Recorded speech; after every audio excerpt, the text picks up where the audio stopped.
Hi everyone, welcome or welcome back to my channel. My name is Em, and this is my journey through cash budgeting. Every week, I sit down with my envelope, face the real numbers, and give every dollar a job no matter how big or small. I'm still learning, still adjusting, and saving with intention, one paycheck at a time. If you're on the right budget, or trying to get ahead, or just love the sound of cash being stuffed, you're in the right place. So grab your envelopes and let's turn the page together. Hi friends, welcome. Maybe one of these days I will definitely remember and memorize this intro, but how is everybody doing? Now, this video is going to be a special one, I guess an important one, and I don't know how to say it, but in French you say comme this is significant. This paycheck means something to me. I made a video about how my account was at negative $200, right? We're gonna get to that. So we will be cash stuffing the paycheck of May 14th. So yeah, so this is 14th of May and this is 26th. Now my pay was $1,010.70, so I would be stuffing 1,010. Now this is where things get interesting. So my negative $200 ended up increasing to negative $708.84, meaning that the leftover that I had was only $301.86, and I bought lunch, so we're subtracting $27 roughly, $27.63. That left us with $274, so 274.23. Now, like I always do, I round down my paychecks, so we would be working with a paycheck of 270. I don't even know if I should make a video about why negative 200 went to negative 700. I guess you can say life happened, and we're just gonna leave it at that. I debated so much about whether or not I wanted to make a video about this, but I realized that, I would want to remember this moment because I didn't want to just look back at, all the videos that I've done and only remember the good times. And I wanted to sit down and be like, okay, Emlyn, you were at negative $700, 710 actually for rounding up, and it happened.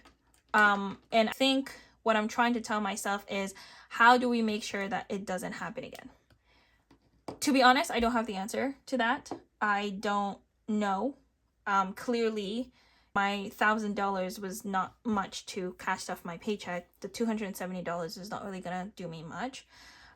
So I think what I'm going to do is put the $30 in my future binders. I'll give my FHSA 100, so I'm already at 130. I have 140 left.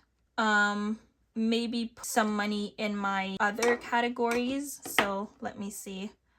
I also want to give myself buffers on like my wallet and stuff, because let's see here, my wallet, I do want to give myself $100 because I know that at least I know I have $100 as a buffer for next week until my next paycheck. So if I give my allowance 50, then I have to divide 50 by 3. Give my wallet 50, allowance 50. Wallet, I can give myself 25. Then I have 15 for movies, and then I have 5 for eating out and 5 for going out. So that should be 25, 100. $100 for my wallet. That means that leaves me with $40 left. $40, have to put something in my emergency funds. $40, I would want to put maybe a $10. $10, I think that should do the trick. And then loans, vet is getting skipped. I have $30 left. $30, it's not much to put in my FHSA. I already owe myself. And then I have my emergency funds, which, do I have a $30 here? $30. I guess $30 will go in my emergency funds. I don't want to put the numbers out yet, so I don't want to put the numbers out yet, so I don't, in case I don't follow through with this, then I know that it won't affect the numbers in my binder, so I won't have like IOU monies. But yeah, let's talk about the negative 700. I kind of want to get it out of my chest. So before I left on my vacation, I found myself with negative $200. Now, at the time, because I already had included on my budget the amount that I needed to have, because Japan is, let's be honest, it's mostly cash, so I already had maybe like 1,200 cash, Japanese won, to actually put towards that.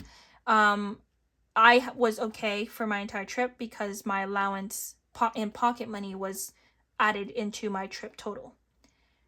When I came back from Japan, prices went up. It's kind of ridiculous. I had an idea that things were gonna get bad, especially due to the fact that gas prices were going up, everything was going up. So I think I saw it coming. I just didn't know it was gonna be that bad. Then comes my last paycheck of April, because April for me was a magic month. There was a lot of people that I had borrowed money last minute because of a financial decision that I did last year where I had to pay my mom back. So I borrowed money from these people, not wanting to go through the same situation of having to wait an entire year for them to get their money. I decided to pay them back with the money that I got from my last pay of April, meaning that as of April, I was debt-free from people, not from actual like personal debts. I will make a video on my debt update, by the way. That's another, I guess, that's another story. But I had owed everybody the amount of money that I owed them, except for one amount that I still owed, which was in the value of $1,180 that I still owe, that I will be giving them back. But I essentially paid everybody back.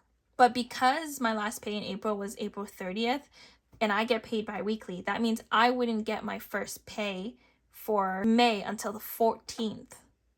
Now, if you followed my channel, you know that most of my bills come out on the 1st, the 2nd, the 10th, the 8th. So when I was paying these people back, obviously, I wasn't sitting down doing my paycheck like I mentioned on that previous video.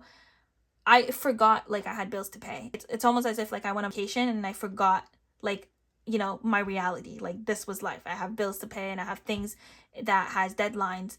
So comes, you know, the first, my student loans, I didn't know I was going to pull from that. So that got taken from, you know, the overdraft. Then my life insurance came in on the 8th. That got taken from my overdraft. Then I had to pay my subscriptions, which it's not much. It's basically the necessity for me to be able to do these videos and also for me to listen to music.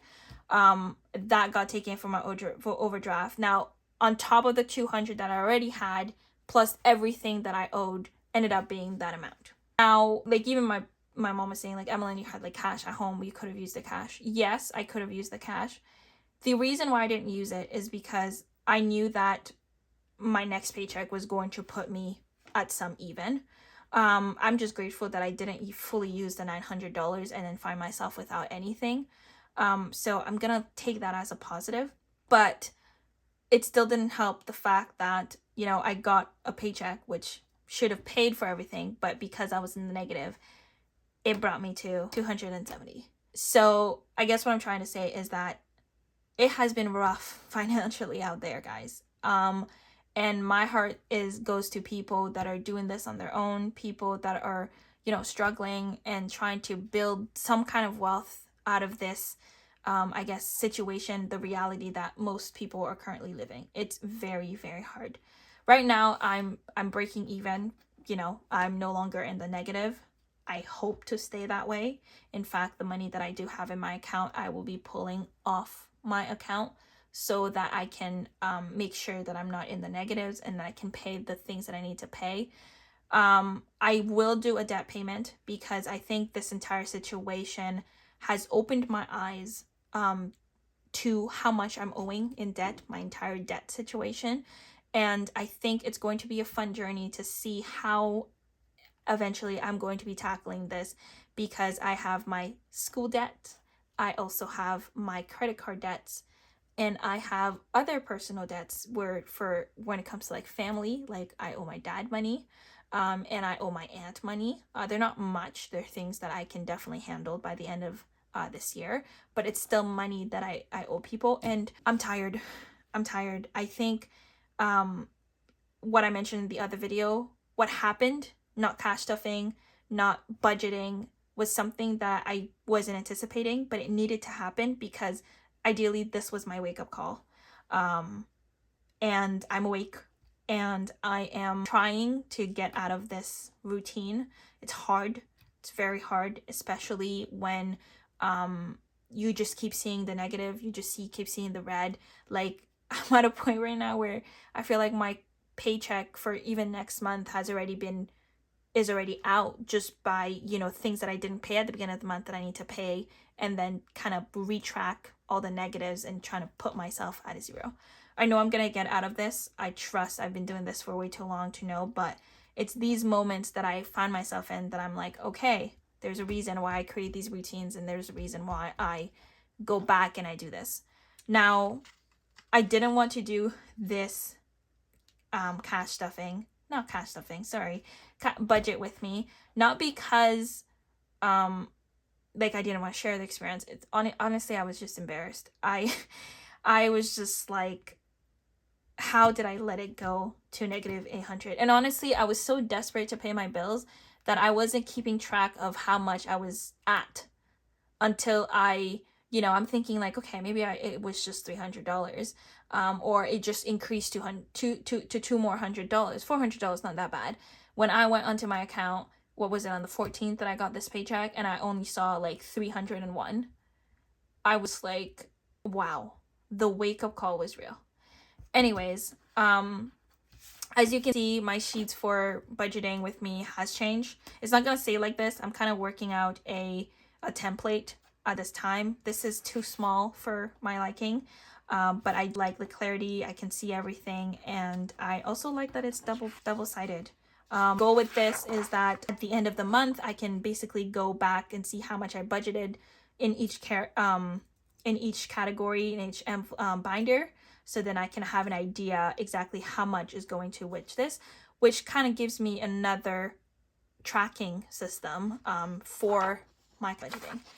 But now let me know, guys, because honestly, I know I've been talking to my friends and they tell me that they're going through their financial kind of situation, but let me know, like, how is life treating you? Like, for my fellow Canadians out there, how are you managing? Like, it's real out there. It's pretty rough. I had a colleague actually told me that she's just been calling in sick because she can't afford gas. Like, she can't afford gas to go to work, because she goes, Emmeline, at this point, buying a bus pass is less expensive than going to work, like driving to work.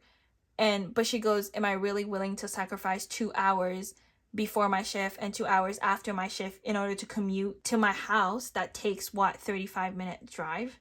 Like, let me know, because I'm sure there's stories out there and I'm sure you guys are having it on your side, but I kind of want to know, like, share down below, how is this reality hitting you guys? With that, hope you have a wonderful day, a wonderful week, and I will definitely see you in the next one. Bye, everybody.